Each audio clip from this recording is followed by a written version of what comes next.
এখনকার জেনারেশনের উশৃঙ্খল মেয়েদের চেয়ে একটা বিটিএস আর্মি মেয়ে অনেক বেটার। কেন বলছি শুনুন। একটা আর্মি মেয়ে 5-7টা জাস্টফ্রেন্ড রাখে না। এরা অপ্রয়োজনে বাহিরে ঘোরাফেরা করে না, অশ্লীল পোশাক পরে টিকটক করে বেড়ায় না, এরা প্রেম করে প্রেমিকের হাত ধরে পালায় না, কিংবা চিপাই চাপায় রাস্তাঘাটে প্রেমিকের সাথে টাইম পাস করে না। এদের এত সময় নেয়, এদের লাইফ জুড়েই বিটিএস। এরা ফ্রি সময়টুকু বিটিএস নিয়ে কাটায়, বিটিএস এর গান স্ট্রিমিং করে কাটায়, তাদের ইমাজিনেশন বিটিএস কে নিয়ে। মন খারাপ হলে এরা বিটিএস এর ফানি ভিডিও দেখে নিজেদের মুড নিজেরা ঠিক করে নেয়।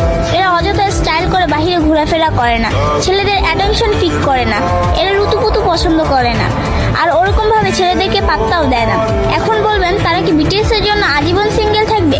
জি না, সময় হলে এরাও পরিবারের পছন্দ মতো ঠিকই বিয়ে করে নিবে, সে চিন্তা আপনাদেরকে করতে হবে না। আর বিয়ের পর ঠিকঠাকভাবে সংসারও গুছিয়ে করতে পারবে। আবার যার যার ক্যারিয়ার নিয়ে স্বপ্ন আছে তারা সেটাও পূরণ করতে পারবে। আরেকটা গুরুত্বপূর্ণ কথা,